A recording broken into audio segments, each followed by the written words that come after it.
सुनो, भगवान हम सब से क्या कह रहे हैं। सुबह तुम जैसे ही सोकर उठे, मैं तुम्हारे बिस्तर के पास ही खड़ा था। मुझे लगा कि तुम मुझसे बात करोगे।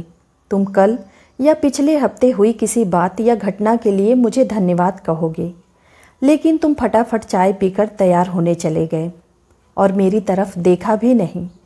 फिर मैंने सोचा कि तुम नहा के मुझे याद करोगे, पर तुम इस उधेड़-बुन में लग गए कि मुझे आज कौन से कपड़े पहनने हैं।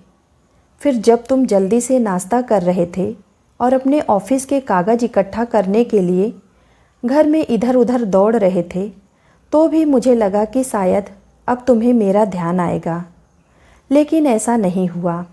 फिर जब तुमने ऑफिस जाने के लिए गाड़ी पकड़ी, तो मैं समझा कि इस खाली समय का उपयोग तुम मुझसे बातचीत करने में करोगे, पर तुमने थोड़ी देर पेपर पढ़ा और फिर अपने मोबाइल में खेलने लग गए और मैं खड़ा का खड़ा ही रह गया। मैं तुम्हें बताना चाहता था कि दिन का कुछ हिस्सा मेरे साथ बिता कर तो देखो, तुम्हारे काम और भी अच्छे तरह से होने लगेंगे, लेकिन तुमने मुझसे बात ही नहीं की। एक मौका ऐसा भी आया जब तुम बिल्कुल खाली थे और कुर्सी पर पूरे 15 मिनट यूं ही बैठे रहे, लेकिन तब भी तुम्हें मेरा ध्यान नहीं आया। दोपहर के खाने के वक्त जब तुम इधर उधर देख रहे थे, तो भी मुझे लगा कि खाना खाने से पहले तुम एक पल के लिए मेरे बारे में सोचोगे, लेकिन ऐसा नहीं हुआ। दिन का अब भी काफ़ी समय बचा हुआ था। मुझे लगा कि शायद इस बचे समय में हमारी बात हो जाएगी, लेकिन घर पहुंचने के बाद तुम रोज़मर्रा के कामों में व्यस्त हो गए।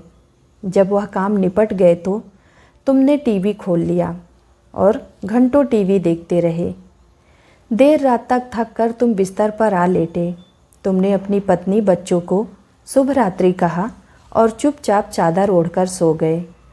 मेरा बड़ा मन था कि मैं भी तुम्हारी दिनचर्या का हिस्सा बनूं, तुम्हारे साथ कुछ वक्त बिताऊं, तुम्हारी कुछ सुनूं, तुम्हें कुछ सुनाऊं, कुछ तुम्हारा मार्गदर्शन करूं, ताकि तुम्हें समझ आए कि तुम किस लिए इस धरती पर आए हो और किन कामों में उलझ गए हो। लेकिन तुम्हें समय ही नहीं मिला और मैं मन मारकर ही रह गया। मैं तुमसे बहुत प्रेम करता हूँ। हर रोज़ मैं इस बात का इंतज़ार करता हूँ कि तुम मेरा ध्यान करोगे और अपनी छोटी छोटी खुशियों के लिए मेरा धन्यवाद करोगे, पर तुम तभी आते हो जब तुम्हें कुछ चाहिए होता है। तुम जल्दी से आते हो और अपनी मांगे मेरे आगे रख कर चले जाते हो। और मज़े की बात तो यह है कि इस प्रक्रिया में तुम मेरी तरफ देखते भी नहीं हो। तुम्हारा ध्यान उस समय भी लोगों की तरफ ही लगा रहता है और मैं इंतज़ार करता ही रह जाता हूँ। खैर, कोई बात नहीं, हो सकता है कल तुम्हें मेरी याद आ जाए, ऐसा मुझे विश्वास है और मुझे तुम में आस्था है।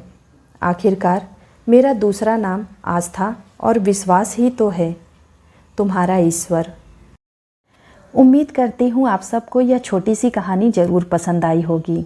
ऐसे ही नए नए कहानी और अच्छे वीडियो के लिए हमारे चैनल को सब्सक्राइब ज़रूर कर लें। धन्यवाद।